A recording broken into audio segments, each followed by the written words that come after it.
All right, Senator John Kennedy joins us now. And, sir, it's good to have you back on tonight. We now have a Biden judge blocking the deportation of the Colorado attacker's family. They're blocking the deportation of an illegal family tethered to a terrorist that tried to light a bunch of elderly people on fire, citing possible irreparable harm to that family. What's your reaction to that?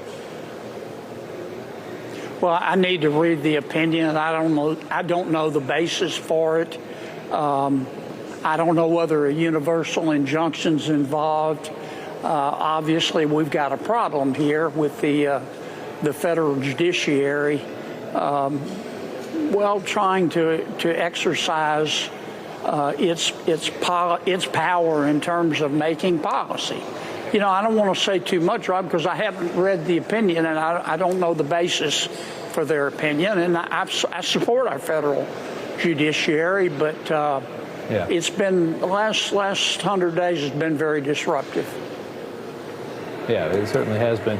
We have a huge visa overstay problem in this country. For years, people have just flown into our country from all over the world. They've just never left. It's millions and millions of people in the country. We're starting to see just how dangerous that has been. What is the answer to that, and why have we not been more proactive about taking people that are here and have been here for years as overstays and kicking them out?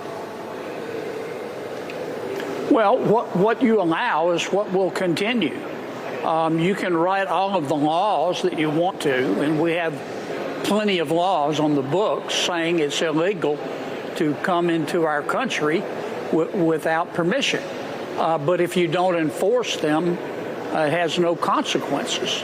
I've just about concluded that most members, I don't want to sweep with too broad of a brush, but most members of the Democratic Party simply believe in open borders. They're being disingenuous about it because they don't want to go change the law. Now, I think, and many of them think that vetting people at the border is racist. I don't think it's racist. I think it's prudent, and it's what every other country does. But if you don't enforce the law, President Obama didn't, President Biden certainly didn't. This is what you end up with. And you have millions of people in your country illegally, and it takes a long time to find them. Yeah, I would certainly agree that the Democratic Party has moved into an open border, has turned into an open border party, and it's so interesting because you go back 15 years ago, and they were exactly the opposite. Yeah, I think there's some Democrats who are in good faith. I don't agree with them, but they just believe in open borders. I think that there's some people that take the cynical approach. They think by letting all these people in, they're bringing in votes for themselves. But, you know, all of this is intellectually and morally dishonest. If you don't agree with the law, you're supposed to change it, not ignore it. Yeah, well said. A judiciary held a hearing this week on judicial overreach, which is exactly what we're talking about here. Kate Shaw is a law professor at UPenn. She testified, and you had a very interesting back and forth with her. She refused to take accountability for calling some of the Supreme Court justices on the highest court evil. I want to take a look at this. Let's play it out. You said there are some members of the Supreme Court that are evil. Which justices were you talking about? Sir, I'm very skeptical. If it's a transcription, it was probably a transcription error. I don't refer to Supreme Court justices as evil in the classroom, on sir. On your podcast, April 22nd, 2024. Okay, well, big as Dallas. And you're an officer of the court, and you're here advising us to be respectful to federal judges? And you say they're evil members of the United States Supreme Court? Gag me with a spoon. Quite a moment there. Pretty scary to see the people that are teaching our kids, the people that are in our court system as well. Well, here's what happened, Rob. My Democratic colleagues invited Professor Shaw as an expert witness to talk to us about national universal injunctions and how to afford respect to our federal judiciary.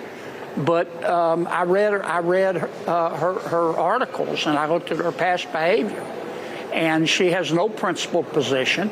She's for universal injunctions when she agrees or disagrees rather with the behavior being enjoined, and she's against them in the opposite situation. She's, instead of taking a principled position, she's just exercising her politics.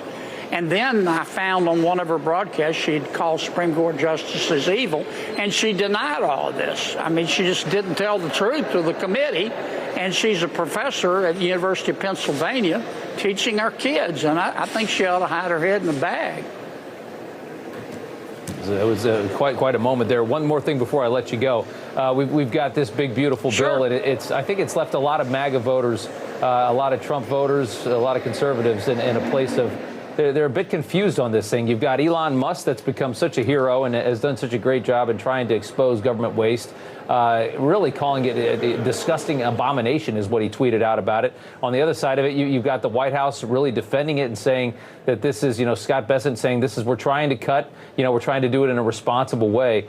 How do you see this? Well, this is a work in progress. If you're confused, you understand the situation perfectly. The House bill did the best it could do.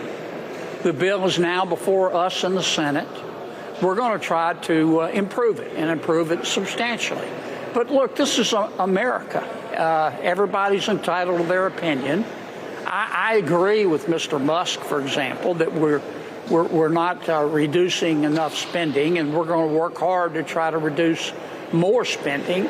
But at the same time, we want to pass the bill, because if we don't pass it, we're going to have an automatic $4.3 trillion tax increase on the American people, which will send our economy to the center of the earth. But I'm certainly, we're working hard, I'll put it that way. And as long as everybody takes their meds, we'll get it done. Senator Kennedy, we appreciate the time. Thank you. Thanks, man. Thanks for having me.